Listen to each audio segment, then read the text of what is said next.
It's making noise over there.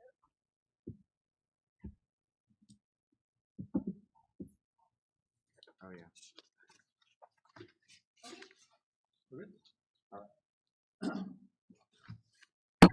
I can call to order this Tuesday, June 14th, Common Council meeting. Roll call, please. Here. Erdman, Here. Nagber, Here. Stubby. Here. There are 4 present, 2 absent, and there is a quorum. All right. Moving on to item number 2, which is to seek virtual attendees. And I do not see any. Is that correct, Sarah? What was that? No attendees? No, Katrina messaged to say that she thought she was gonna try and jump on via Zoom, but she must not be where she needs to do it. Okay. Nobody. None at this point. So on to item number 3, general public comments, which requires a registration card. I did not receive any registration cards. So we move on to the consent agenda. The consent agenda contains items which staff considers to be routine and have already been discussed and recommended by a committee, board, or commission at a previous meeting. Staff recommends that the council act on all of these items on a single roll call vote. If any member of council wishes to have any item removed from the consent agenda and discuss, the council member may request that item be removed from the consent agenda prior to the adoption. So plain. Mr. Mayor, I'll make a motion to accept the consent agenda as presented. I will second that motion. All right, a motion to accept the consent agenda and a second. Any further discussion? That's a roll call, yes. Thank you. Roll call vote. Burgess, Dretzky, Erdman, Aye. Nagber, Aye. Stubby, Abstain. Boyd. Aye. There are 3 ayes, 2 absent, and 1 abstain. Do I need to put a vote in on that one? It passes. It does pass. Okay, all right. It does pass. Okay, so we're good, okay, just making sure. The whole council. All right, so that passes, the consent agenda has gone through, which brings us on to item number 12, the Park and Recreation Commission removal. And the recommendation is remove Andrew Barton from the Parks and Recreation Commission, who is not following the attendance requirements.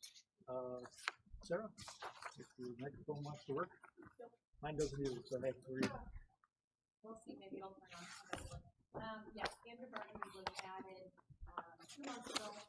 Commission, he has missed 3 meetings so far, and our attendance policy is if we miss 3, we have the opportunity to remove you. We do have other people interested in joining the commission, so that's why I said let's get them off and get them.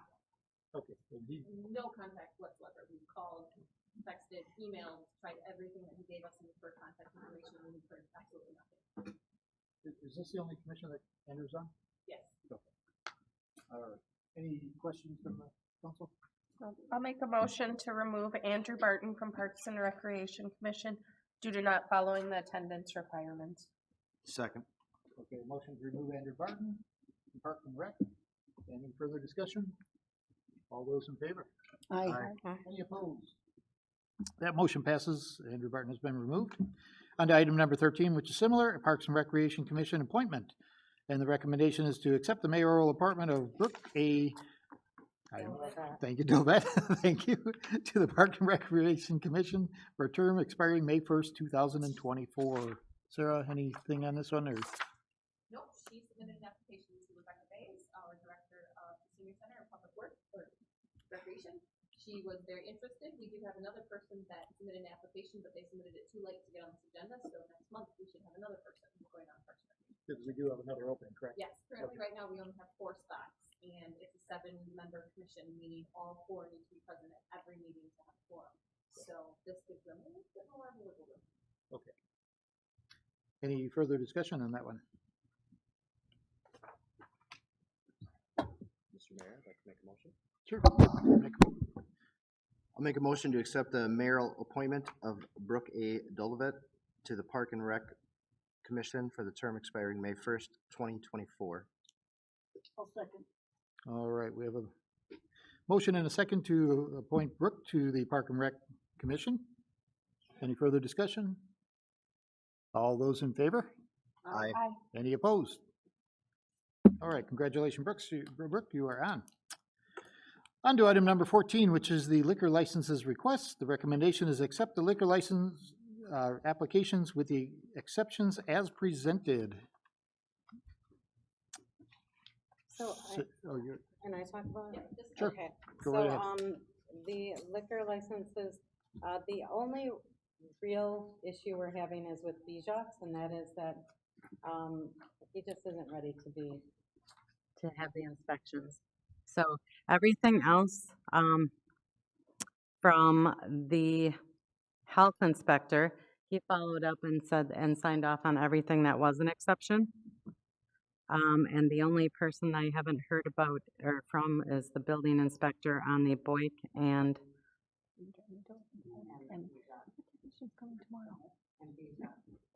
So, I was like, I'm still keeping the input. So It's everything amazing else sometimes. has been cleared up. do we need to wait on the building inspector for bikes We would have to make it contingent upon. upon? passing, Okay. yes. Any other discussion? In that case, I'd be looking for a motion with the exception. Mr. Mayor, I'll make a motion to accept the liquor license as presented with the exception of Bijoux Culinary Cafe passing the required inspections from the health department and the building inspection, and Boyk's Rental Driftwood be contingent upon building inspection as well. The Bijoux needs 4 inspections. Yep, You all just 4. listed 2, didn't you? Oh, all 4 health Okay. inspections and then the building. Okay. Thank you. You're welcome. Second. All right, we have a motion and a second. Did you get that from Josh? Yeah. With the, approving the licenses with the exceptions of inspections due by Bijoux and Boyks. Any further discussion? All those in favor? Aye. Any opposed? Okay, those carry through. I'd like to give a special shout out to Midge. Yeah, now I'm working. For handling these licenses. She took on a lot. It's a lot of work, as Sam probably knows as well. And she did a lot of it and helped Caitlin in the process, our new girl. So thank you, Midge, for all your hard work. All right. So we're moving on to item number 15, item number 15, which is nuisance properties process. The recommendation is to listen to staff presentation, and I'm guessing Sarah? Of course. Okay, so we have, sorry, Matt, I'm gonna shout in your ear. We have, at the moment, we've had several staff members tackling nuisance properties, depending on where they come in, members of public, aldermen, staff, when they're just walking around.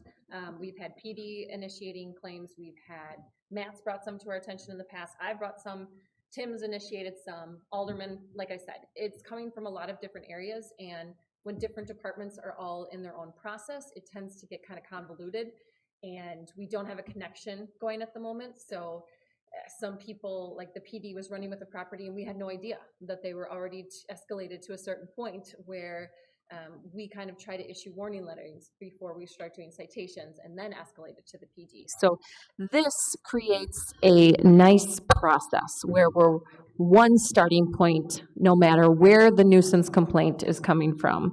And then it proceeds, we check with the PD to see if they have any records, not only on the property address, but also on the property owner in case they have moved. Because we found sometimes in history, properties have changed hands between father, son, family members, etc., and the violations are still there. So that's something that we're looking into. I've ran this through our police department, and they're very okay with it. We've ran it with Tim, and he's very okay with it. So right now, our starting point is going to be Tim. We're just going to usher everybody to start with him. He's going to gather and collect what data we have concerning that property and the property owner, figure out where in the process we kind of are, because some properties already have a history of violations, some are brand new. So we want to give them the chance to get warning letters before we go straight to citations. We may look at a property and say, you know what? This one should have had a letter already, and now we're kind of at the second step where we need to escalate it just a little bit more. Or we may find a property that's at the point where we're basically a step before raise and repair. We need to issue a very strongly worded letter and then move right to citations to try and prevent it from getting to that level. So this just puts everything in a very nice streamlined process so that everybody knows where they fit into that scheme. Yeah, I can say I've dealt with several of these over the last year, and it has been kind of convoluted on who's handling which parts, so I'm all in agreement with this. I just wanted to update you guys in terms of what the process is now. So if anything, if you have a person from the public that reaches out to you, or if you see a property, send it to Tim. That's gonna be our corner person for everything going forward, and then we'll take it from there. Obviously, Tim has more information on his scheme, but this is, I've also debated putting this on the website as kind of informative to the public as to the nuisance process, because we do get a lot of questions about, well, I called last week about this property, how come it's not getting addressed right away? Well, in our code, we do allow them to have a little bit of time, and we don't like to jump right to citations. We don't want to be that strict of a municipality, so this kind of gives them a little bit of more information. I was gonna ask if it's not online, if when you contact them, if they get something like this too. We can definitely make it part of it. I would only hesitate a little bit, because if you're gonna find a property that has already gone probably past the point of strong lettered warnings, that they're gonna look at this and go, but I never got that, I shouldn't get a citation yet. So that's my only, if we could put some sort of, We could put a starting date on this. well, a starting date or like some sort of, The box here, kind of, I put the planning and development director determines the severity of the issue, so. okay, And yeah, that's why the three arrows kind of go to first letter, second letter, third letter. He can skip straight to the third. third letter. I don't like to just jump straight to citations. I want to make sure we're giving them notice, giving them a chance to cure before we say, nope, we're getting you the citations. So that's kind of that process. But there have been properties where we're like, we don't have 90 days to waste here, and give them a first, second, and third warning letter. I want results now. So Yeah. that's kind of why I did he's going to determine the severity based off of the code, and then we'll go from there. We can make that a little more clear in it. I think that'd be good. Were you looking for like subject to Yeah, change, like something like something? I was looking more for something on the bottom, like an asterisk saying, like, subject to severity of property or something like that. Discretion, prosecutorial, Yes. prosecutorial discretion may be exercised. I do appreciate it, sir. Like I said, when I talked to you last year, a couple of properties, and kind of wasn't sure where we had. Yeah. I'm trying, but it's not working. I do what I can, Bobby. I'll try to talk louder. All right. Yes. So in this case, we do not need to take action, correct, Sarah? This is just an informative? All right. Any questions other than that for Sarah? Yeah. I This just went wanted somewhere. to say thank you to the staff for taking the time to put this together. And it'll help our citizens going forward, I think. All right, on to then item number 16, which is the TID Downtown Facade and Building Improvement Program. The recommendation is to listen to the presentation with discussion and action as appropriate. Tim or Sarah on this one? This one's me. Sarah, okay. My baby. All right.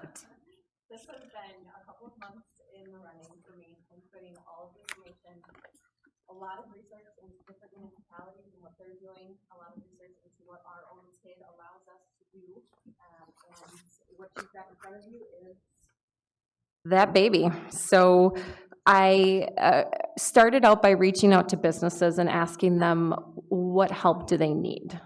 What issues are they facing with their businesses?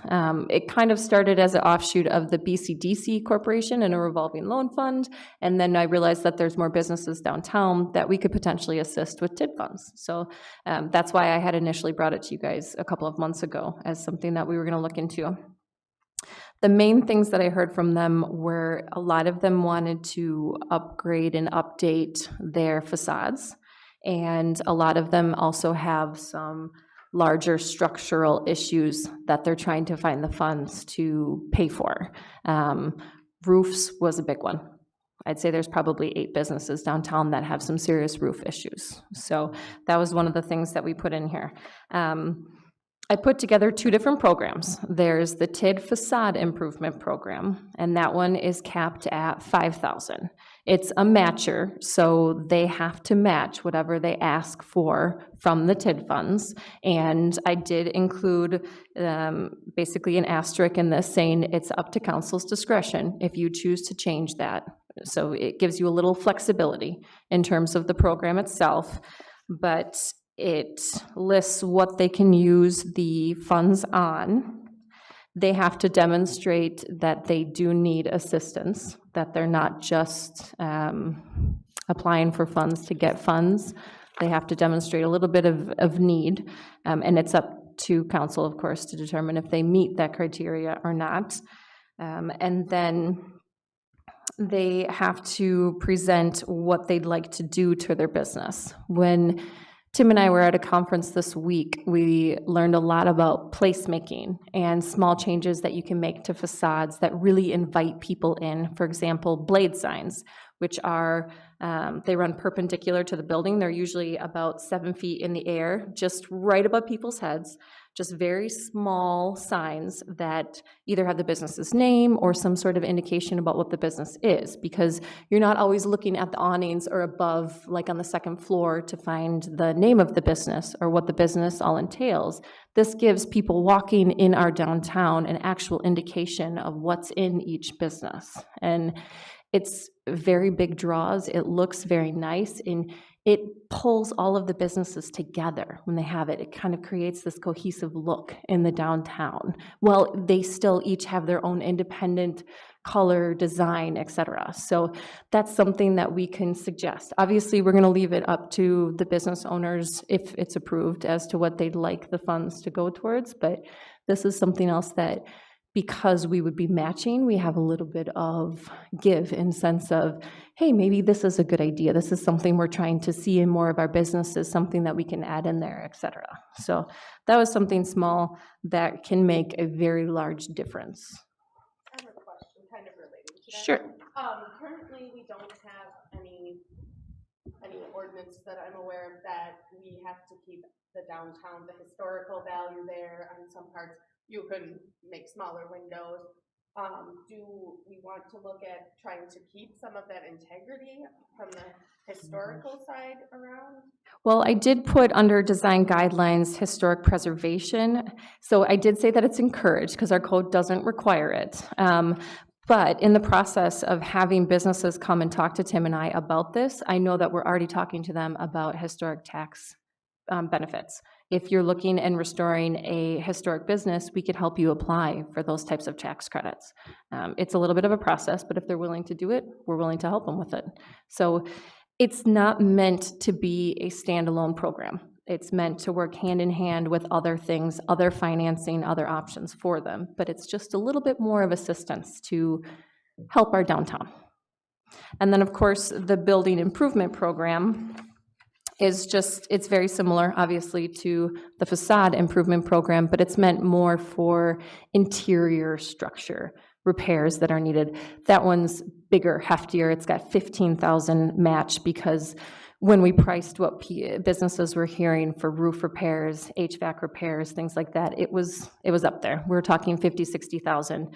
I capped it at 15 because that's what most business improvement programs in surrounding municipalities that I was looking at have it at. But again, I put that little caveat in there that if you choose, you can play with that number if you feel on a case-by-case basis they qualify or meet it. It has that little exception written in that if you feel it really benefits the downtown or it's a big program that supports the entire community, you might adjust it for them. So there's flexibility in there. Sure. So this is for current businesses that are here. Could it also be for a building that's here that doesn't currently have a business there? Well, it can be for any building in the downtown area, but the application itself is written as if it's for a current business. And that's something that you guys can decide. If you want to make it for a current business, you can, or you can say, yeah, it it can be open to anybody that owns a building in the district. It's meant for the district stuff, which is why I included that in there. Yeah, I'd rather see that and be able to put businesses in. Every application will come before you. Mhm. Staff will just help them get the necessary, gather a little bit of representation, et cetera, and then they become before council. All I need is this, because I didn't get it, all I got was There's the another side. one. That's, Other questions for Jeff? unfortunately, I didn't get this building improvement program material in my packet, so I have no idea, I haven't had a chance to read it at all. Bobby, it's almost exactly word for word the same as the facade. All I changed was the 5 to 15. Okay. Yeah, I promise.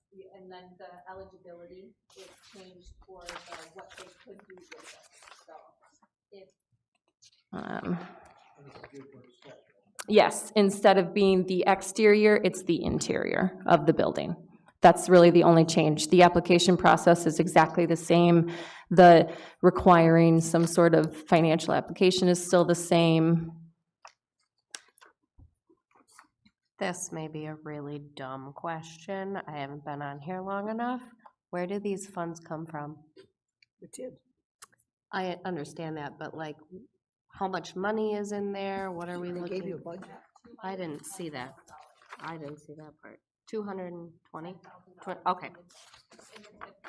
we are using part of it for the planning grant that will get reimbursed once the grant is completed. And we are also using part of the funds for our state property as we clean it up, but that also gets reimbursed.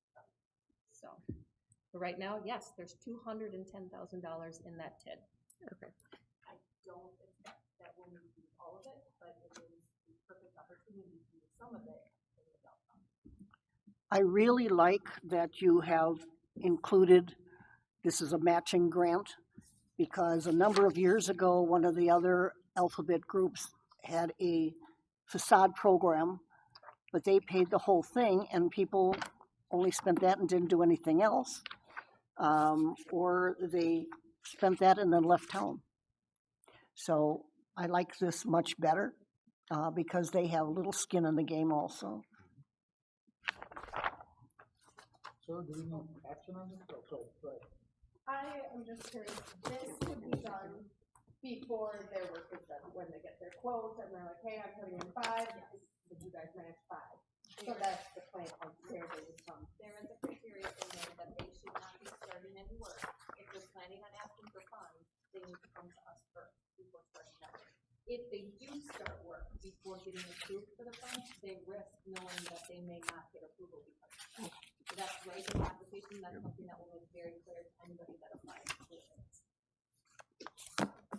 And yes, I would need action. I need a motion from council approving the programs so that we could start receiving applicants. And right now we have, the TID itself is created, and the TID plan outlines that we can have a business improvement plan and a facade improvement plan. There's no guidelines created for it. So when we talked to Deerbicker, who's doing our planning grant, but using some of the TID funds, she said you can't until you create a program with guidelines for the public to be able to access the funds. So that is this creation. Which helps us access it. Otherwise, we couldn't. On the map that you gave us, this has nothing to do with the program, but I was wondering why those couple little sections were cut out of the program. Is that because there was no business there or what? Matt, do you remember? I have an idea. In order to create the TID that is focused on blighted properties, you have to have a certain percentage reach that blighted property mark, and that's kind of why it's cut around. You'll notice some of the nicer buildings are out, because if they were in, we wouldn't meet that threshold requirements. I don't know why that one corner building is out. I'm assuming maybe because it only has that one business and it's mainly residential. I'm not sure. I wasn't here for the creation of it in 2008, but what I will say though is TID funds are not technically just within this dark order. It can apply up to a half mile outside of it. So if we have a business that's just outside of the TID actual district range, you can still apply the funds to them. If they meet the right criteria and you feel it's worth it. The state Allows it to be up to a half mile outside of the boundaries.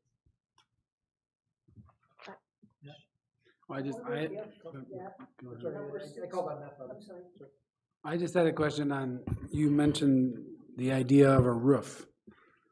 Yes. Are you envisioning that if a party came with only a roof, that the council would be able to assess whether that, because the roof doesn't necessarily have an impact on the facade, it's more of a protection of the building, it's more of a safety thing, more of a, it doesn't improve the look of the downtown necessarily, a flat roof that nobody can see. Would they be able to say, no, because that's not gonna draw customers in, it's not gonna increase any business, are they gonna deny that over?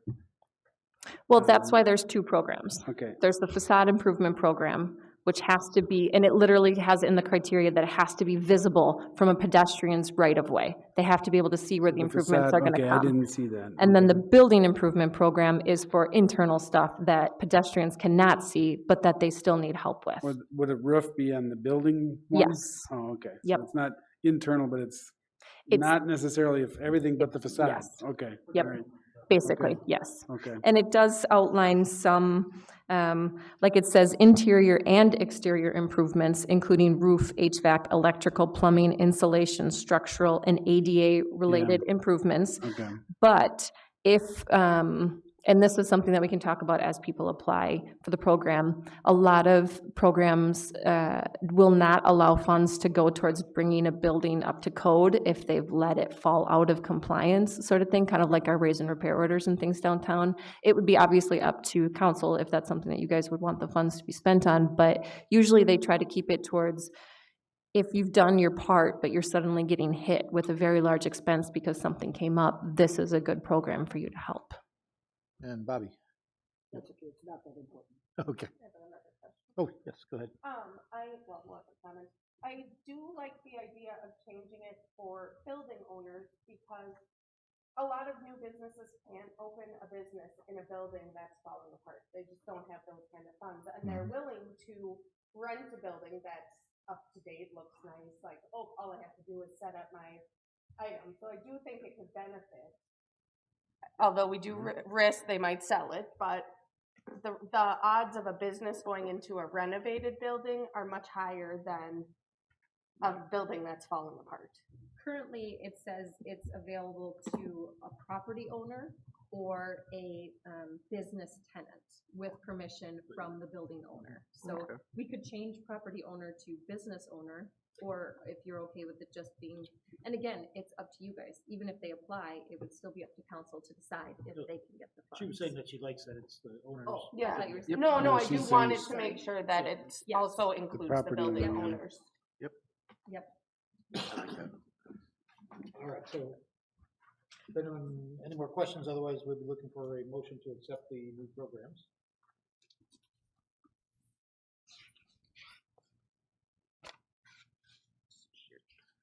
Mr. Mayor, I'd like to make a motion to accept the program as presented and going forward and finish developing it as it has been presented.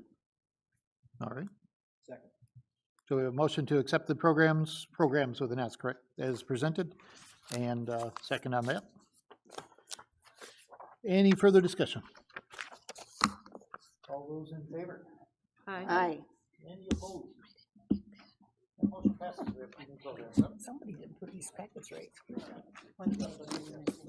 She didn't get a budget. I didn't get the budget, that's why I was wondering how much was in there.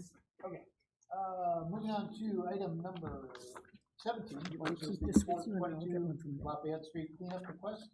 The recommendation is listen to presentation with discussion and action as appropriate. This was a property that came from our police department. On Officer Krause's background and report, you can see all the different, every EPE case number that they've had over the last 10 years. It's been pretty much every year, almost on the dot, that we've been out to that property, informing them that there's too much junk in your yard, you need to clean it up. They'll, after the second or third talking to, they'll clean it up. I don't think we've ever had to clean it up for them, if I remember correctly. No, I don't. But we have taken them to court and had citations issued. And I believe some citations are still outstanding as to some of them. I don't know what to tell you guys. It's a property that is ongoing. Krause and I talked about it for quite some time about, yep, okay, it's gotten to the point where neighbors are complaining almost constantly. So we really should do something. We can look at the long form complaint, kind of like what we did with the, what was that property, the Abbott Property was set, right when you first come in by. Abbott's property, Yeah, yeah. where we had the 1-800 got junk and they came and cleaned out all the cars and they cleaned everything out. We could do the same sort of process on this property. Keep in mind, it takes time, and then we would be paying for it. And then they could just do it again. I mean, that's the tough part. I'll tell you, Sarah, this is one that I've personally been involved a couple of times with, and I know when you're on the street, we were down the street, rolled down the car windows, and there's an odor coming from the residents. It's that bad. And so something does need to be done with this property for sure. So we hadn't brought it before council because this was something, like I said before, the police department was running with. And now with everything for nuisance complaints kind of under the same hat, we're trying to make sure we're following the same process. And in this case, Krause was hoping that council would be open to the idea of going for another cleanup request from the court system, similar to what we had done on the other property. Do they currently live there? Yes. They do, and the neighbors have called, several neighbors have called me personally. This property is, all the violations.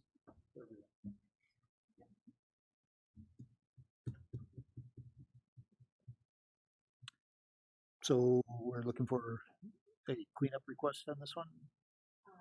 Yeah, the correct wording, is it a long? Long form complaint? Yeah. So we I'm need a looking at motion. Recommendation that you have written in here appears to be correct.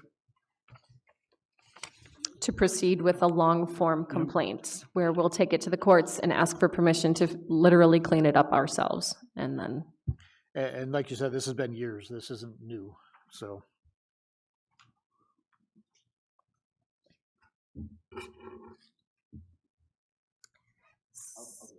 Yeah, I think I need to do the one. Yeah, Mr. Mayor, I'd like to make a motion. All right.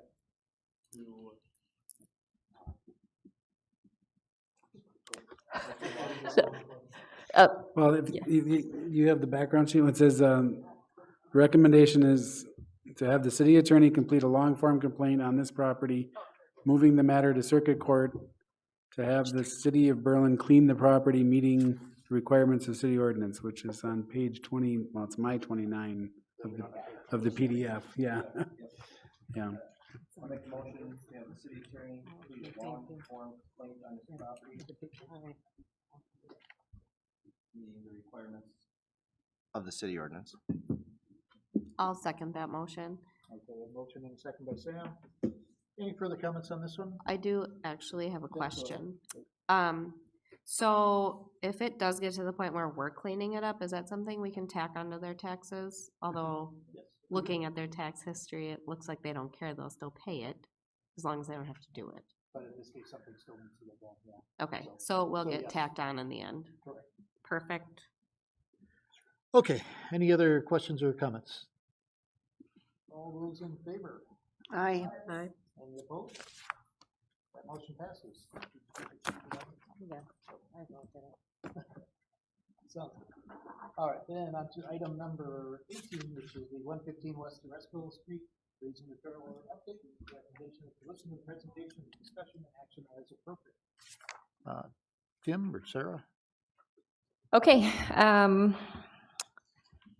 I know that Renee is here. I don't know if she'd like to speak. We do have a permit that was started with our building inspector for foundation, windows, kitchen, and bath remodel. It's not signed or paid for yet because the building inspector stated he was waiting for the kitchen and bathroom prices. They did give a contract that they've signed from Area Waterproofing and Concrete to adjust the drainage of the building, because we were having water issues, if you remember, to basically help with the water that was coming out. But the permit itself had more than just that, so the building inspector was not comfortable signing that until he saw other contractors' prices. So it's on hold once they get those prices in, but they did apply for a building permit. So in this case, it's our building inspector that we're waiting on. Well, the building inspector is waiting for additional information Additional from information, Renee and okay. Randy. All right. And I'll just ask you, I'm assuming you're working towards that? Okay. Yeah, I went to a comic con today. She's doing articles on the bathroom, possibly the kitchen, but right now the bathroom, because it's the worst. Okay. The kitchen's not better. Yeah. So once I get the email, I'll print them off at the library. Yeah, and Atomic's usually pretty good about those. So. They're coming next Thursday to finish.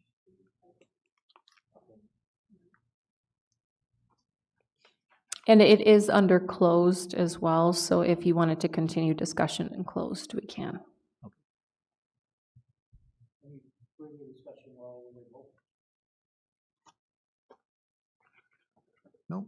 Okay, we'll move on. I don't think we need action on that one, correct? All right, we'll move on. Thank you for coming in, though. And we'll move on to item number 19, which is the 107 West Huron Street Raise and Repair Order update. And the recommendation is to listen to the presentation with discussion and action as appropriate. Tim? Go ahead, Tim.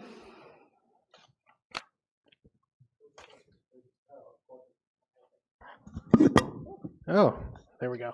All right, for 107 West Huron Street, the only really change from the last time is that I believe, in conversing with the building inspector, that the property owner might be somebody who is coming in tomorrow to talk with him about obtaining the permit. Which permit to? Oh. Do you know which one he's looking for?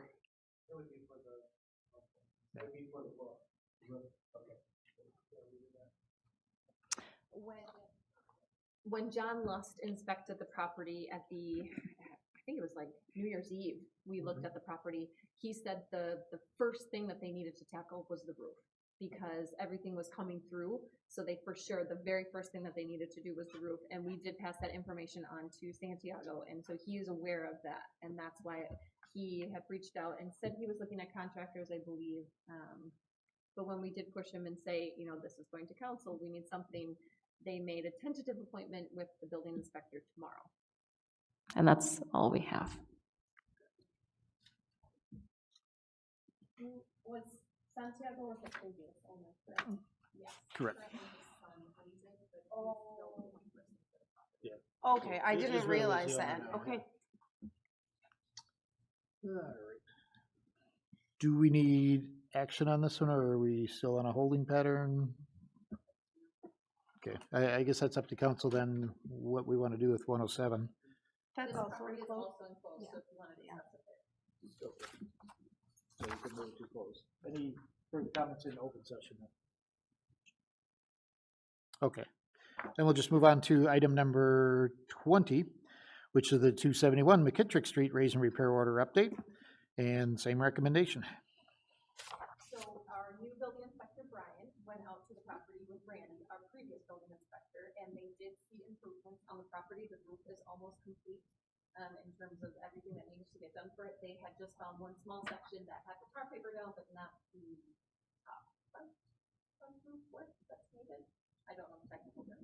So, but he felt pretty confident about it. And I know that Tim spoke to Jerry, and he said, because we didn't get a chance to get inside, Jerry wasn't there when the two building inspectors were there, but like he had already built up some walls and things that are in there. He's hoping to have it ready for occupancy by next month. Yeah, sorry, Tim, I stole your thunder. But yes, he is very confident. They had to wait on some supplies, with supply chain right now, there's no getting around it. But they are still making good progress on the property. So our recommendation is to hold off again for the next common council meeting, make sure that they're still making progress, and just basically put a hold on the raise and repair for now. Yes. Yep. And I was very glad when he said, oh, the roof has got some progress. And I was like, but you don't know what it looked like before. How do you know what the progress was? And he said, oh, I went out with Randy. And Randy pointed out all of the things that he had been looking at and keeping an eye on and what to look for in the future. So very on the same page. Unless anyone has any objection, we can just put this one out for the month. Fine. I don't think do we need a Yes, motion? we need a Oh, we do need a motion, okay. Then I guess I'll make a motion to hold off on the raise and repair order for the 271 McKittrick Street property until next common council meeting. And a second by Josh to put off to the next common council meeting on 271 McKittrick Street raise and repair. Any further discussion? All those in favor? Aye. Any opposed? That passes. We'll put that next month. All right, on to item number 21, which is old business, used to request items of old business to be put on future agenda for further discussion or action, or used to make a motion for reconsideration of an item from the current meeting or immediately previous meeting, or to make a motion to take items off the table which were laid on the table during the current meeting. I'd like to reword that. So, I have something. yes. I would like to readdress Zoom and voting, and not Mhm. necessarily only for council, but for all the other commissions. Okay. I know we've been having issues with the mic, whether that entails new mics or what we need to do to get our Zoom able to listen to and be able to participate if we can't make it here. Yep, I'm good with that, and I was already planning on putting something about mics on there because these aren't working. Well, not just mics, mostly Zooms. Okay, Yeah, we could do virtual equipment, and then we could do Zoom meetings. perfect, Yep. thank you. Those could be two separate items. Yeah, I was looking at, but yes, we can add that in there. Thank you. Next meeting, no problem. Any other old business? All right, next item is new business, similar as to be used to put new business on a future agenda. Anybody have new business? You already said mics, but I will echo that. Okay, we will put that on the agenda. So, yeah, these microphones just aren't working. So. All right, any other new business? In that case, public appearances, I do not have any. So at this time, we could go into closed session pursuant to Wisconsin statute 19.85, 1G, conferring with legal counsel for the government body who is rendering oral or written advice concerning strategy to be adopted by the body with respect to litigation in or which it is likely to become involved, in which it is or is likely to become involved. And these items are the 115 West Ceresco, 107 West Huron, and 271 McKittrick to 422 Lafayette Street, raise and repair orders. Not 271. Oh, I'm sorry, 270, we'll take 271 out, you're correct. We don't need the 422 other? We already made a motion on. Okay, we'll just go with the first two, 115 West Ceresco and 107 West Huron. Just need a motion to go to close. Mr. Mayor, make a motion to go into closed session. Probably to go into close, and a second by Josh. All those in favor? Aye. Any opposed? Who do we need to seat now? Matt, myself, and Tim. I'll make a motion to see Matt, Tim, and